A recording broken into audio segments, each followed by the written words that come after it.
Rahayu, rahayu, rahayu sagung dumadi. Assalamualaikum warahmatullahi wabarakatuh.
Pandam muncar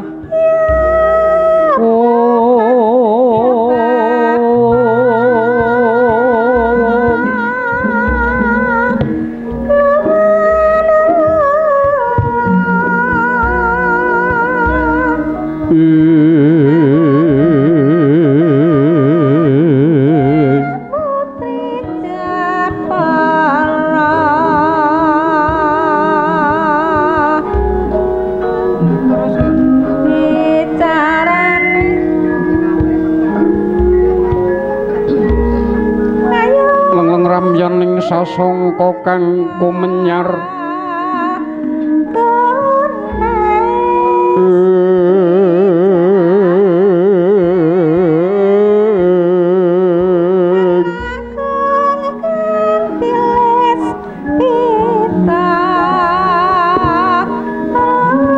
marengga rumeng pure magen tanpa siring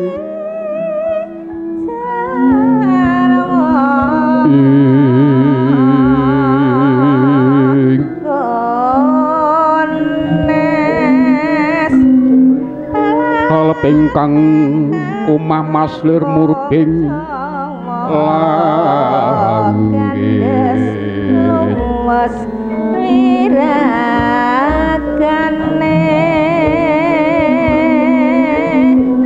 atma cendra tawenya sinawung tajam polatane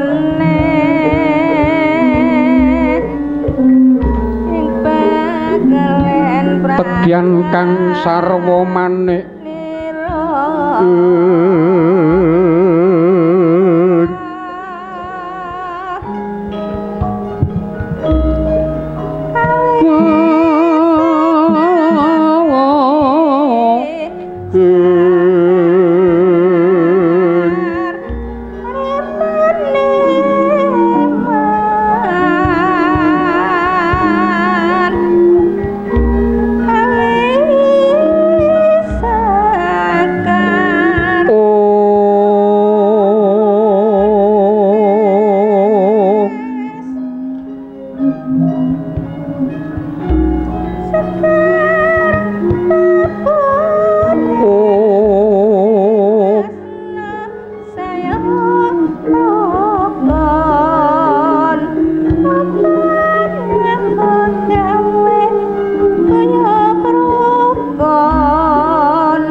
yen sang Padmiwara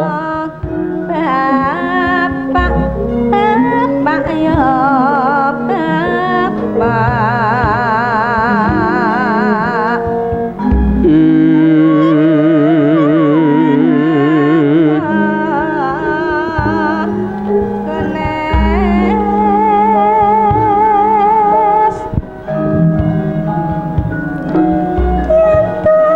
marang sang bumi nata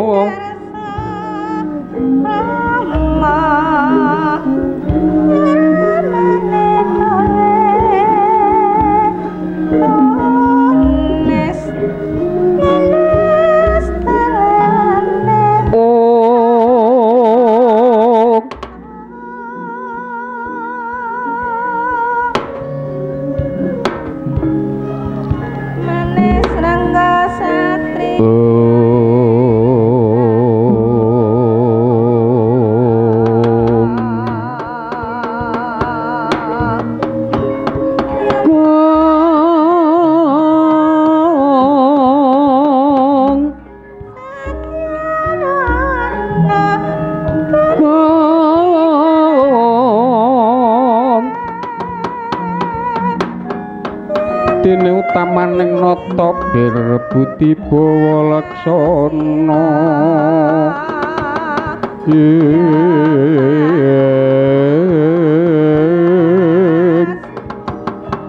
mengkuliring bawa laksana mangkono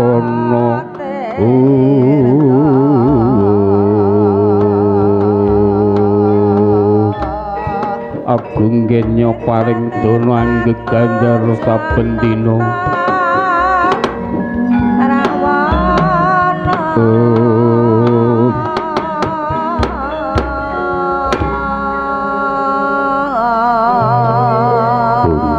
ilahing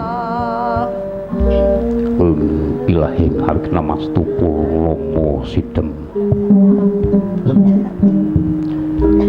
awik namastu silat mringgiwang jagat karana siran tondo kawisesaning bisana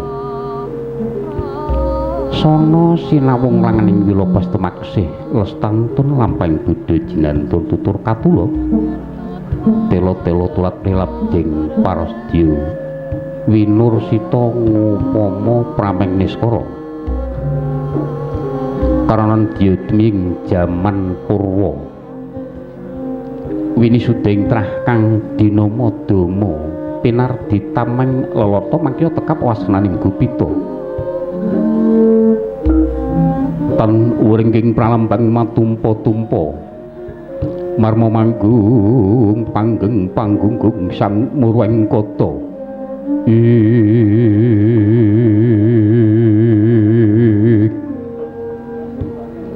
purwaning kandha lumaris wileting basa ing kula ngemusu rasa Yurinasa karaos mulat salira angkrasa wani ulu ing diri rumangsa angkrumasani kadya jalma angilu kaca Jinarwa wis kacakup caing carita la becik bleluput wis gumlar jroning pakliran nenggih punika sejatine aning-ali gelaring ringgit purwa Surya Candra Ndaru sartaning Kartika ingkang pinurba kodrating Hyang Wisesa saarirate angetri bawana katon gilir gumanti teman dadi pitanganing sasi dina warsi sartaning abad Tutukulan ing kono katon tangkar tumangkar kadya siniram jawah ing mangsa rendheng katon pating krembyah sayekti dadi papan pangonane kutu-kutu walangatoga bulun wana myang bulun toya katon hambyayah tanpa wicalan katon padang trawangan tinarik Sang Hyang Rawi ngarsa merbawaning jagat mungguing jagat wetan duk mungup-mungup anang pucaking wukir katon abang ambrengangah lamun to kaeksi kadya andilat-dilato bumi sangsaya dangu sumurup Sang Hyang Arka katon sumeblak kanan kering abang semut jenar pinarbaweng soroti Sang Hyang Basanta katon ijo raya-raya amangku gunung lan biru maya-maya pucuking gunung kinemulan angendalu kasiling prabancana lenggat lenggut nganti kaya gunung Makutha Mega sangsaya dangu kapireng solah bawaning para kawula dasih genya angu paya boga nggarap Tegal kulawan sawahe katon hanglur slur andali dirutan ana pedhote sinambi sesindenan sesendonan mikul garu lukune ngiring raja kayane sawane ana ingkang rinembagan kanca wangi tan watawis dangu Sang Hyang Arka saya manginggil katon melok jagat wetan nenggih punika gumelaring kiblat patlor kulon kidul sartaning wetan ingkang soroting rebut Praba rebut Byada rebut Teja rebut Kekuwung parandining kono datan ana ingkang padha lan madani kekuwunging negari Ngastina ketingal panjang punjung pasir wukir gemah ripah loh jinawi basa panjang marang do pucapane punjung durwi bawane pasir araning samudra wukir araning gunung agemah soripah basa gemah kathah para jalma dagang layar para nakuda linten pantara dalu saking wongkon negari Ngastina ngantos dumugi Mancapraja parandene ing kono kalis saking rubeda datan ana ingkang nyipta bayaning marga ripah candraning para kawula ingkang sami gegriya wonten saklebeting negari ketengal ica maneng para kawula kebo sapi bebek ayam datan wenten ingkang kinencang sartane kinendang teka haglar mungguing pangonan saking raharjaning praja Duracara Sena ajrih dening wilalating Nalendra mboten kadya panjenenganing Nalendra ing Rajagat Pramudita ingkang kasangga ing pertiwi kasongan ing akasa kagubeng ing mara kawengku ing samudra laya ngupaya Nalendra sautan bisa ngaturaken sedaya sesatus tanjangkep kaliyan mung sajaga punika gumelaring negari Ngastina lan dasa namaning Sri Narapati. Dasa iku wilangan 10 nama werdining kekasih wenang den ucapna jejuluk Prabu Drayudana. Ya Prabu Gendari putra ya Prabu Dasratmaja Trimamangsa Kurupati. Lenggah dampar kencana lemek kasur babut permadani pinalipit rendo Cinawi sinawuran sari-sari sekar Gondowida gandane ngambar arum katiyuping samirana mandu. Bawane rikala semana Sang Nata lagi kemangan Badra Irawan. Badra iku araning rembulan Irawan arane mendung rem-remindriya katawengan binawur purbaning Sang Hyang Wisesa Kawekas. Kawaspadhaning cipta wit labeting bangsa titah yeka tandha dadya pamayanging Jawata ing kono.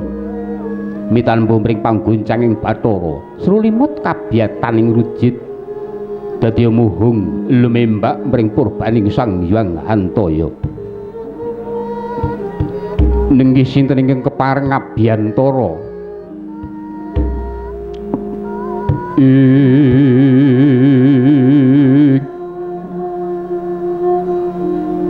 punika warana Sang Nendya mantri muka pangarsa Rekyapati Harya Sengkuni ya Raden Trigantalpati ya Harya Suman andhek kumari kelu genira ngabiyantara awit ajrih kalmunta kalpatan genira ngabiyantara punika taksih ingkang bapa paman pribadi dhateng Sang Nata Prabu Duryudana krana menika rayinipun Dewi Gendari. Bawane rikala semana sidhem permanemtan ana Sabawa ingkang amurwani herging paseban tedhak ira nata ing Mandaraka Prabu Salyantaka ya Prabu Salyapati. Sarimit dhateng ingkang putra mantu ing lenggah lan ngasta bat wonten ing negari Mandura Prabu Baladewa ya Prabu Balarama ya Wasi Jaladara. Rikala maksih timur kekasih Raden Kakrasana dangah mukanira pindha tembaga sinangling mandhap saking titian sigra kapapak para kadang sentana ing aturan lenggah caket dhateng palganipun Sang Nata ketingal mencorong dijane yayah dewaning Agni Jawantah ingkang kinarya dadi petiting paseban rayi dalem satya ing tirta tinalang kasih Raden Kartamarma sumarambah para nayakaning praja mantri bupati kriya wedana Demang Lurah lan sak panunggalane.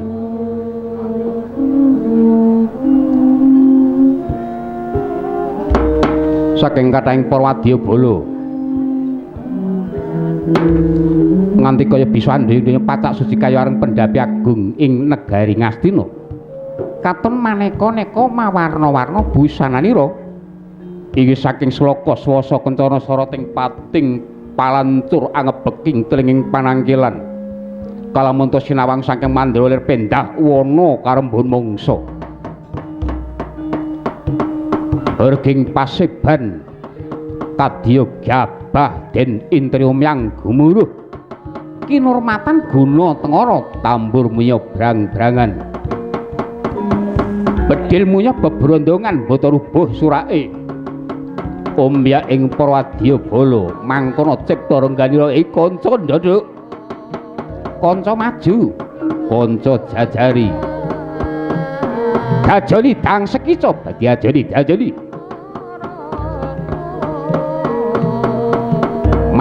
maju ngangsek duduk tung mong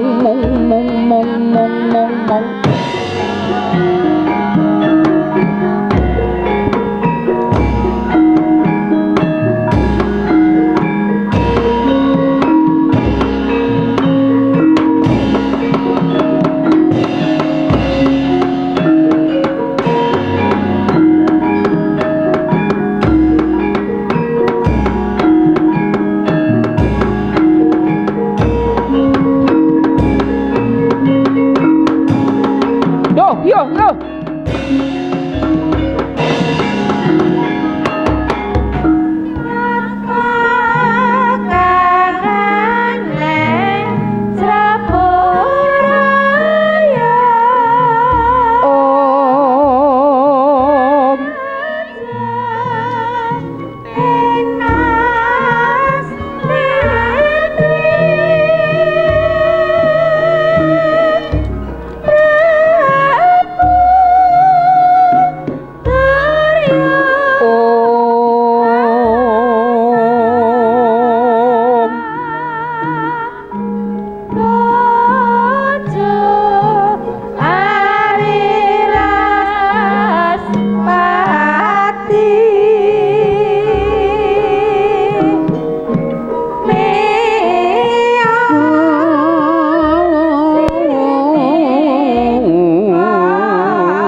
Palugon lakuning lekas Loketa linuting kidung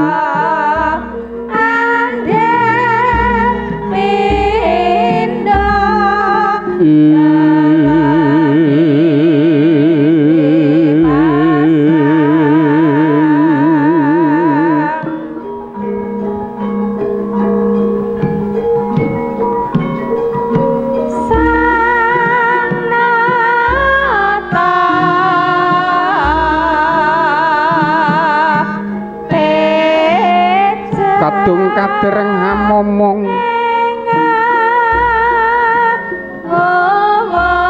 hamomong mangun manah rahayu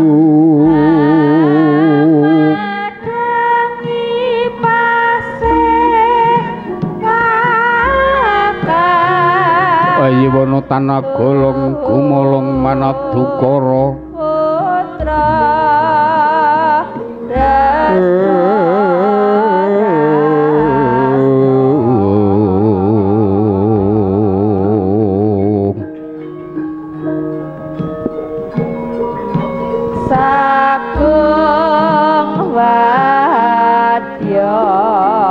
Sagung wadya samya amarika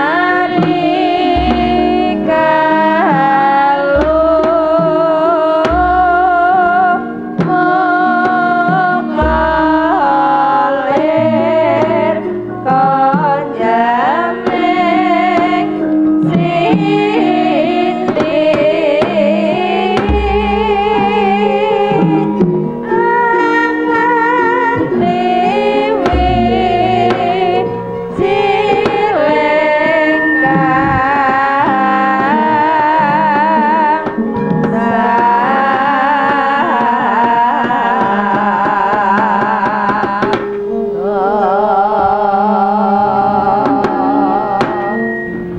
Sritino ning pasewakan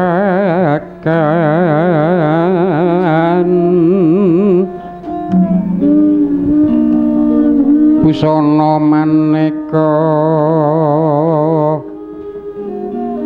warna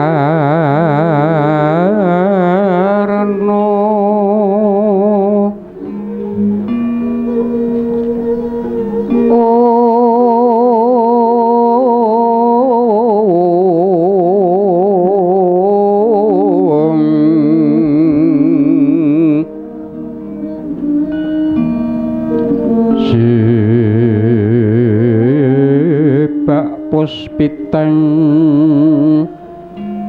Udyana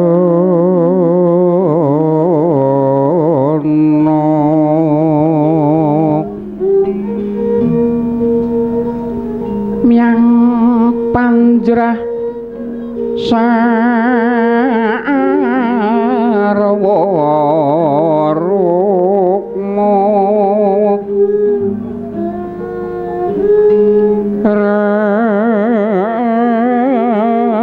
geng manik nara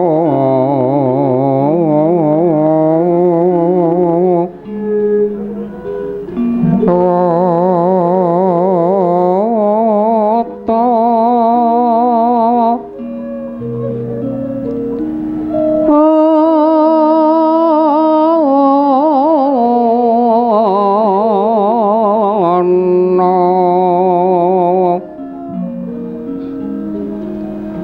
abra prabanyo sumirat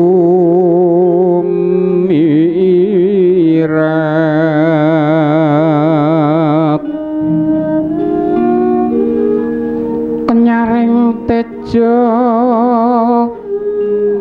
liwaran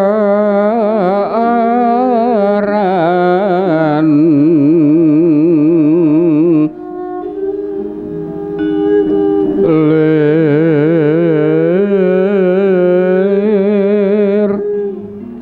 kilat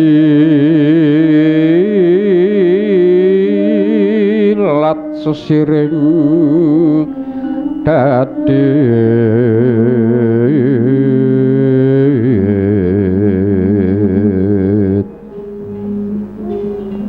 wimbuh kegondo mrek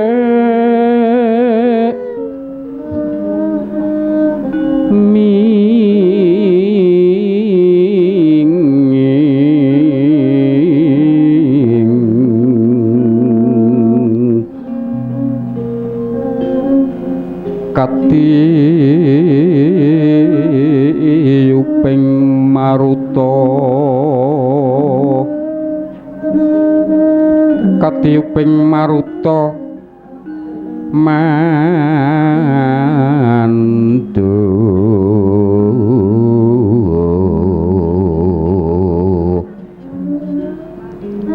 saparan mangambar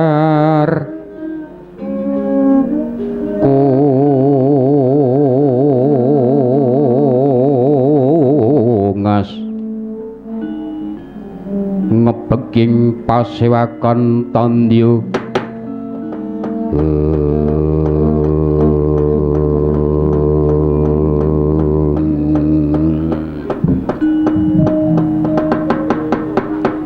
leng-leng katine ingkang awan sapa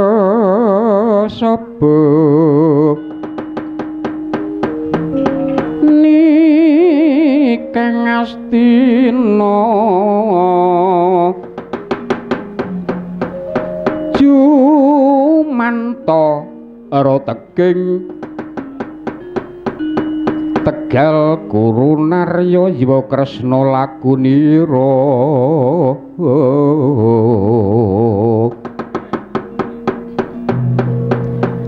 sireng prasurama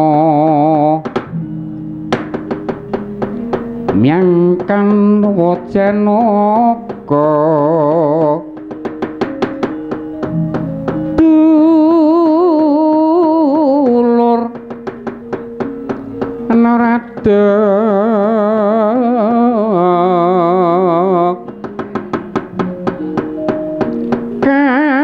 kapanggya tegal lurik milu karya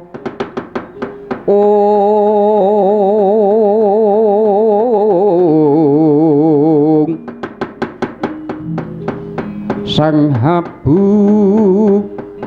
pati sang abu pati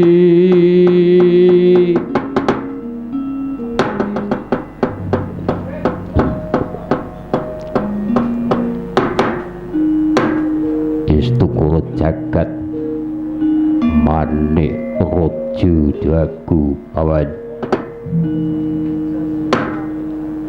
sampun dadosaken runtaking penggalih pekeliro madiro biji mangarso paman hari sengguni kawula nuwun dat kapundi sabda dalem anak Prabu ingkang pareng miji dhateng piswanipun ingkang bapa kula non saderengipun anak Prabu paring dawuh dhateng ingkang bapa manahipun ingkang bapa wonten Jawi nggadahi raos ingkang kumarasan umpami kepareng kula ngibarataken kadya kambengan slombo ingkang tinandul wonten ing alun-alun katempuing samirana kumejut kumitir acara awor maras dupi nampi dawuh timbalanipun anak Prabu Yayah Siniram Tirta Wancinjang manahipun ingkang bapa anak Prabu non mekaten nggih menapa sababe wenten jawi sanget kuatose manah nanging sareng wenten ngajengan mari rumbuya darbi raos ingkang kumarasan kawula nuwun nggih mugi kauningan bilih ingkang bapa menika senadyan minangka dados warangka dalem nanging injih ngrumaosi bilih minangka dados kawula dalem enget dhateng para narapidana ingkang sampun kapatrapan pidana denda anak Prabu ingkang kepareng-paring padendhan pidana sakit anak Prabu ingkang kepareng anyangkitana senadyan to pidana peja anak Prabu ki kepareng ingkang amejana nggih mboten siang pantaraning ratri yen to ingkang bapa menika lepat dhateng anak Prabu wonten lampah kula tindak wiraos kula seklimah ingkang nocok dumateng penggalipun anak Prabu langkung-langkung lepat menggaing negari badhe kapatrapan pidana ingkang bapa katigasa jangga kasudu adada kula semanggaken nggih bebasan soroh mungguing lautan mugi kepareng kalame ana blabak binantulan mengkurep kasudiranipun ingkang bapa mugi kepareng kabuka ing abakan ingkang bapa mboten badhe sambat kaniaya anak Prabu klono wah nganti kaya swita ratu mbingkarane sampun pekedara nyana kalamunta badhe nampi dadar paleler malira kula umpameaken sabu ingkang dawa betih kampuh pasegine 5 tumbak keris prayoga tangguhi bebasan laku aduh sawate lintang balang kayu tebih marang kenali cerak marang lupute pawan aduh nyawa-nyawa jimat pepunden kula ing madya padha anak Prabu senadyan to ingkang bapa saged tilema sak klipan mboten nyumpena kalamunta ngadang-ngadang kekucak dalem ingkang kula adang siang pantaring ratri kejawi namung dawuh timbalanipun anak Prabu kawula niki marmade malira tebih malira telaken celak mayawar aketaken daya-daya kula badhe minta katerangan kadiparan pawartan dewa kadang sentana para poji lan para kawula pawan inji menawi sedaya para narapraja sami sumuyut saeka kapting ngemban jejiban soang-soang nggih mboten wonten ingkang badal dawuh paduka anak Prabu namung anak Prabu kedah enget bilaturipun ingkang bapa mugi samangke saged kapenggalih ngaten perkawis buga wonten ing negari Ngastina lan Wastra menika kula kinten sampun nyekapi tumrap para kawula nanging anak Prabu kedah menggalih lan caos uninga nggih bilih indakipun para kawula ing Ngastina menika sangsaya langkung kathah ngaten pramila yen to perkawis indaking para kawula ingkang boten imbang kalian boga temtunipun samangke badhe ndamel ringking negari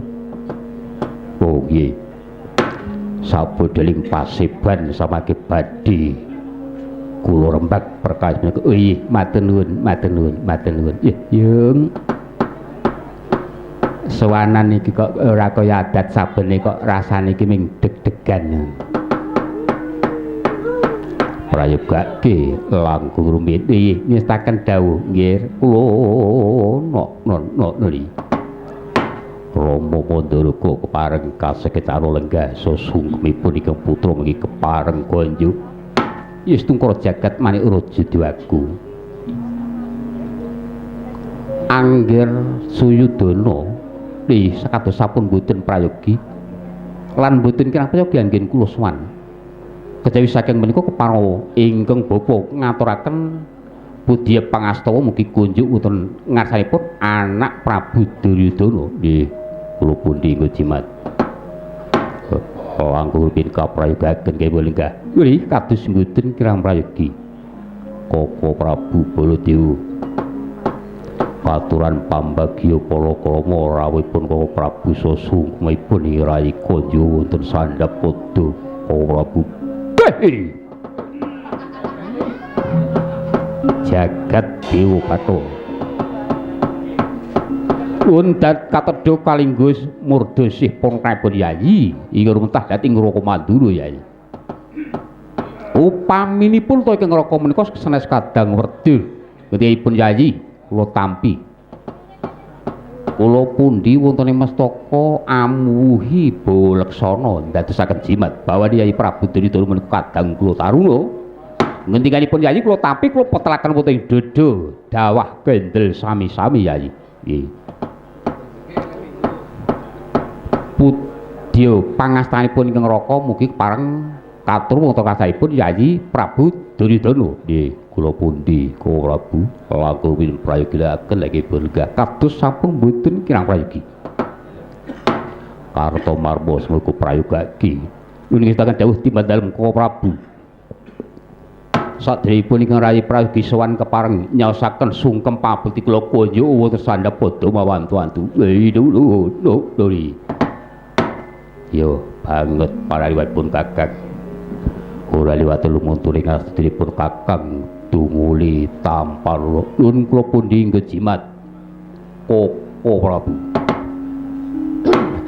Kundur wonten kasanipun Paman Harya Sengkuni Rama Mandaraka den Koko Prabu Baladewa nyuwun cemadhong dawuh anak Prabu. Dos pundi anak Prabu? Dos pundi ya? Dinten puniki menggah petanganing Duryudana semayanan dhateng Kadang Pandhawa kados sampun pundhak. Ingkang putra kedah sampun mangsulaken negari Ngastina dhateng Kadang Pandhawa. Jipek lan putek manahipun Duryudana. Jalari membeng manahipun ingkang putra Paman Rama Mandaraka. Leng-leng ramyaning kang driya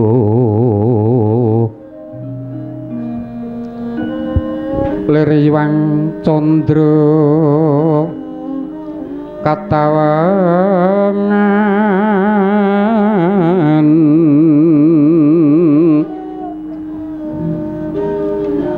sumu ing tias katuri idet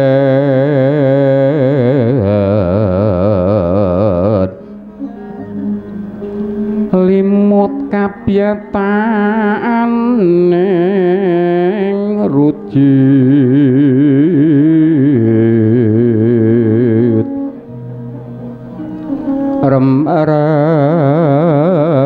remeng driya manawung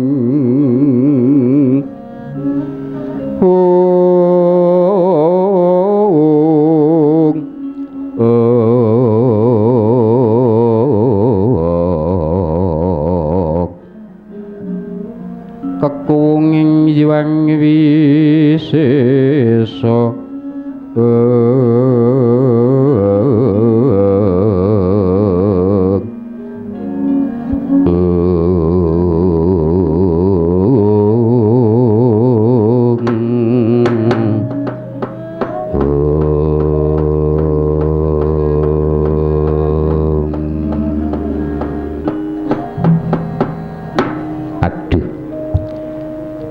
mekaten ingkang dados pangandikanipun anak Prabu nggih prayoginipun nggih anak Prabu ngemuti dhateng aturipun ingkang bapa tatkala wonten dinten ing sampun kalampah ngaten yen to samangke anak Prabu lajeng nggadahi pemanggih ingkang benten lan benten kalian keng sampun dipun ngendikaken temtunipun mangke damel ribet kula aturi ngemut-emut nggih Rama Prabu Mandaraka kados pundi jagat Dewa Bathara nggih anak Prabu. Sak sampunipun anak Prabu Duryudana njarwakaken bilih anggenipun semayanan lan semadosan dhateng para anak kula ing Ngamarta. Sampun pundhak lan sampun telas dumugi Ditiwanci. Menawi cara ingkang bapa prayoginipun monggo muri samangke saged tata titi tentrem sedaya para kawula ing negari Ngastina lan anggenipun memitran dhateng para yoga-yoga kula ing Ngamarta. Prayoginipun mangke monggo tumuli dipun kunduraken lan dipun wasulaken dhateng para anak-anak kula Pandhawa. Nggih. Ewadene pun bapa wantun ngunjuk atur ingkang kados mekaten. Sak sampunipun anak Prabu Duryudana samangke nglenggono negari kapasraken dhateng para kadang lan para putra-putra Pandhawa. Nagari Mandaraka sawetahipun kula caosaken dhateng anak Prabu Duryudana. Tata gelar kula nyaosi dumateng anak Prabu Duryudana nanging menggahing batos kula mbebakali dhateng Nimas Ratu Banawati nggih garwanipun anak Prabu Duryudana yoga kula ingkang sanget kula tresnani.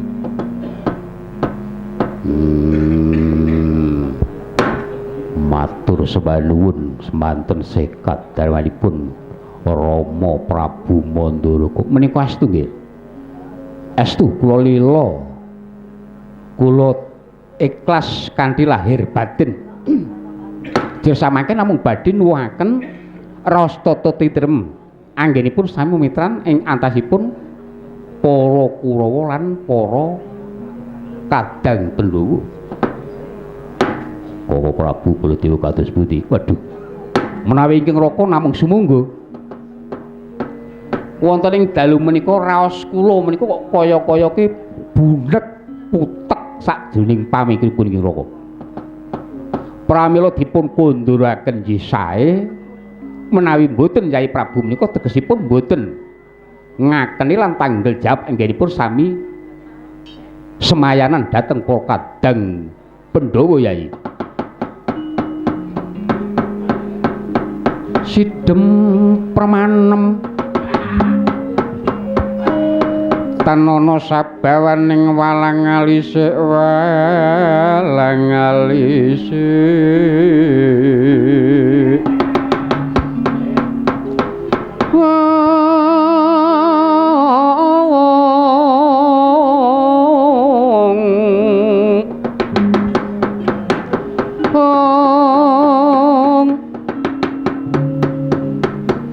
kang kapyarsa swaraning gemblak kriya pandemyang kemasan kang sami wanambut kartis yang pantara dalu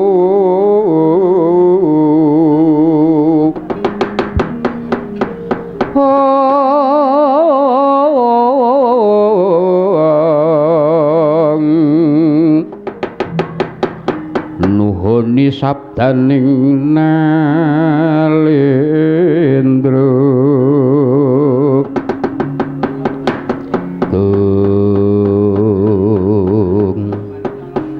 tandiyo mangkono kotapa katon sidhem pramanem paseban negari Ngastina kapraban pangandikanipun Nalendra kekalih saking Mandaraka kaliyan Mandura ingkang estunipun damel jibeg penggalipun Sang Nata Prabu Duryudana njalari Tri Panduradatan kawijining ladi tembung triku lan telu pandurat pangandikan tigang gedheping neta dening kepareng kawya sing pangandika kasaruget ring jaba piyak ngarsa tangkep wuri ora kaya teng mancat talundaking setinggil nagari Ngastina putu ing Jalatundha putra Jodipati Bambang utawi Raden Antasena damel cingak ingkang sami mulat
kembang popong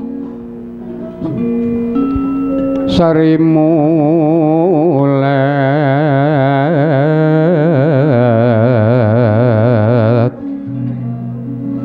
kembang trate pangrayungan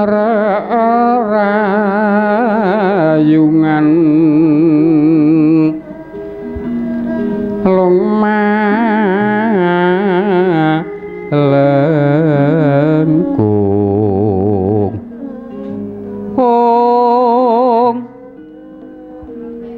katon rumambat pepulatan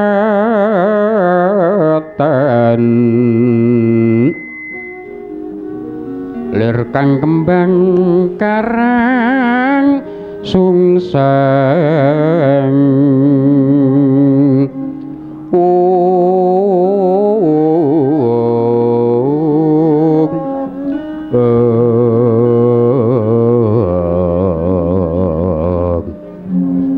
pindha puspita andreng puri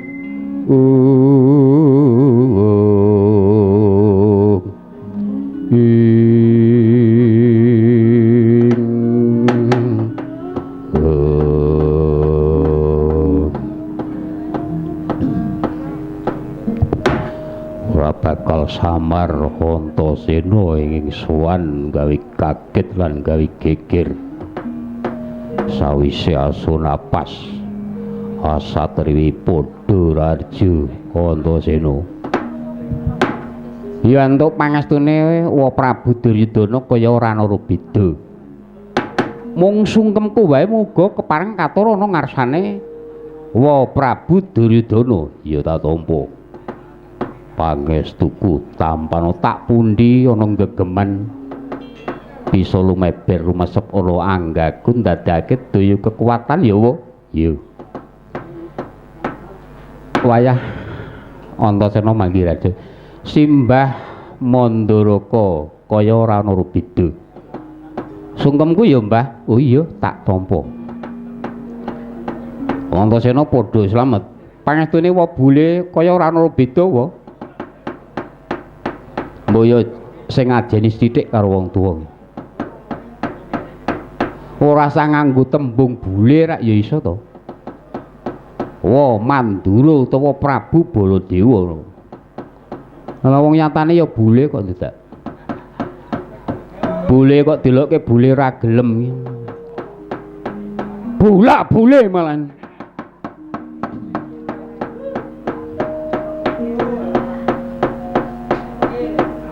ya wis timbangane mahudur karo wong ora pati genep ya aku sing ngalah pangestuku tampano ya tak pundi wae muga dadi jimat ya sawise tumata sowanmu Antasena apa darulane kowe sowan tanpa taliwara luwih dhisik wa Prabu Duryudana lan para simbah sing padha lenggah luwih-luwih ya pepundhenku wa Mandura Sewa Kartamarma lan para ingkang lenggah nyuwun pangapura mbok menawa sowanku iki gawe kaget lan gawe geger merga Antasena ki bocah enom sing kurang duwe tata krama lan unggah-ungguh. Lah sadurunge aku matur ingkang akeh-akeh iki sadurunge muga wa Prabu Duryudana ngluberake pangaksama tumrap Antasena. Iya kaya ora dadi apa. Enggal matura. Aku tak takon ya wa. Ning iki dudu perkara wawasan kebangsaan lho. Oh iya. Aku tak takon. Negara Ngastina ki sing yasa sapa wa? Kowe bakal ngerti. Sarasilah negara Ngastina. Sing yasa Eyang Mucangga, Eyang Begawan Palasara. Yen aku simbah buyut. Cetha sing babat utawa nyipta negara Ngastina ki Eyang Canggah Palasara ya banjur lumentir marang Eyang Abiyasa Terus banjur marang paman Pandu ya mbahmu. Saya cetha. Njur sing keri dhewe wa. Sumampir hara ing gajah oya. Nah, gandeng cetha Prabu Duryudana ngendikake lan jarwakake, muga-muga ora kleru ya wa. Sara silah dumadining negara ing Ngastina duk rikala semana. Lah, saiki aku tak takon gandeng aku wis rumangsa padhang. Ngerteni swasana tumrap dumadining negara Ngastina. Sing kaping pindhone sing cok gawe bribi ing perkara antarane Ngastina lan para pepundhenku Pandhawa iki sapa? Merga saben-saben ana dedongengan Ngastina karo Pandhawa mbuh sapa dalange mesti klera-kleru. Lah iki sing tak tekokke. Ngono lho wa. Sing cok gawe obor-obor bribi ing perkara ki sapa? Aku ora ngerti Antasena. Nah, kok iso ora ngerti? Wong iki ana Widyanto. Yo lemu kintil seprono seprene iki apa ndake kok? Widyanto ki sapa? Ya kawula Ngastina kene, cok seneng budaya. Ning iki gek komir. Sapa? Ya kuwi mau kok. Bulan balani barang elek ki ora. Kanan. Ya niku ngerti dudono sapa? Tak kandhani ya wa ning ngapunten engko nek ana luputku karang aku ki matur ing ngarep to. Nah aku ki ora duwe tata krama lan mbok menawa kler karo tak critani wa. Rikala sadurunge aku tumeka ana ing negara Ngastina swana ngarsane wa Prabu Duryudana, amit sewu. Iki rak aku wis do rembugan karo kadang-kadang para putra Pandhawa. Ya Kakang Gatotkaca, Kakang Antarja, Irawan, Abimanyu lan sak liya-liyane. Mongko nang kono Kakang Gatotkaca semune rada senil karo aku ngucapake lan nembungake tembung sing ora sak mestine. Basane ngene wae aku tak crita. Rasah cerewet aku wis ngerti. Anjur aku batinku yo asem ya.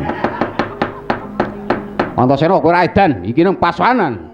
Iya wae aku ora wis matur to ing ngarep. Mbok ana cicir cewete aku diapura. Ning sing tata. Ya. Tak kandhani ya wae. Negara Ngastina karo para pepundhenku Ngamarta kok saben-saben klera-kleru ki siji. Merga ana trah gempalaning saka negara sabrang kang kedunungan watak angkara murka, ya kuwi Simbah Sengkuni. Jahil metakil, obor-obor, ubub-ubub mengaruhi pisan. Kaping pindhone sing kondhang minangka dadi nujuming para Kurawa, ya kuwi Simbah Durna. Kuwi dongenge wong saka ngatas angin kono ning nang kene tembayatan lan gendhon rukun utawa pidak jempol karo Mbah Sengkuni, tatananing negara dadi ora karu-karuan. Bosah-basah Ngastina. Lah, saka panyuwunku gandeng aku ki ya duweni hak minangka dadi canggahe Eyang Palasara Swargi ingkang nyipta negara Ngastina. Aku ya duwe tanggung jawab tumrap negara Ngastina. Dina iki uga aku bakal nyuwun negara Ngastina sepisan. Kaping pindhone aku nyuwun ilanging Eyang Sengkuni lan Pandhita Durna. Duka yayah sinipi kumejut padoning lati jojo bang ngaweng-wengi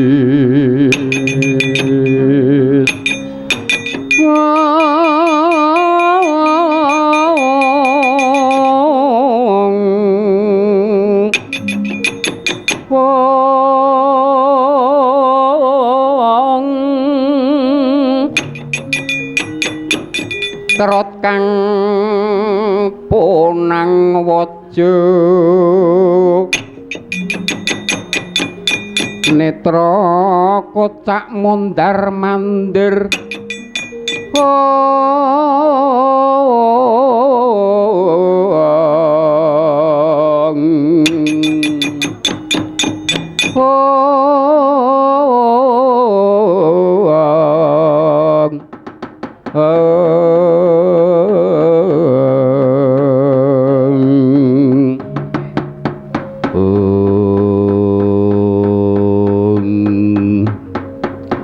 putuku bocah bagus Antasena sekawit lan purwakane apa yang tak aturake kok kaya ngepenaki rasa kepenak dipirengake nanging tekaning ndata pungkasaning kandhamu padha karo nylentik talingan nebak dodo sumurupa kowe arep njaluk bali ning negara Ngastina Prasaja wae ora sangluputake Pendhita Durna kulawan Sengkuni sumurupa kalamun dina iki negara Ngastina sak kukubane wis dipasrahke karo mbahmu Mandaraka mula aku ingkang kudu tameng dodo bares wae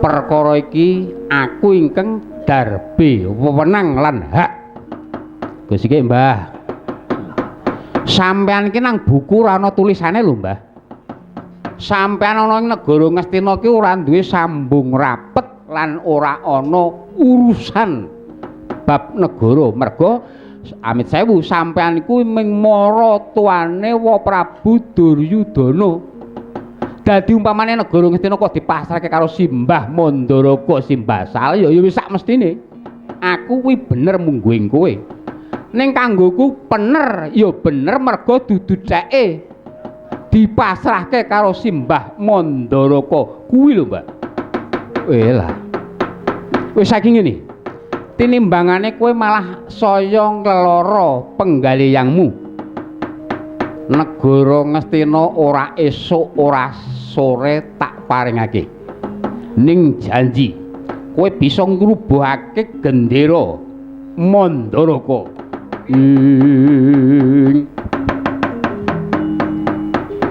kagiat risang kapirang uri nangkul kinempit wah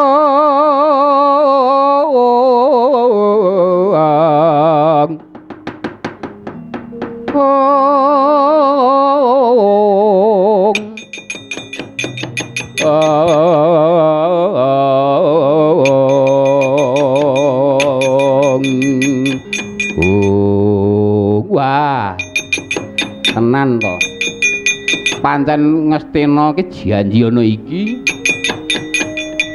karo sing ora ketok ki Durna ora ana ya nek ngono Antasena kudu nggunakake karosan amit sewu iki mengko nek ana tembung bocah wani karo wong tuwa aja lara ati lho genderane Siwa Mandaraka apa Simbah Mandaraka nang endi ana ngalun-alun tak tunggu ana alun-alun kok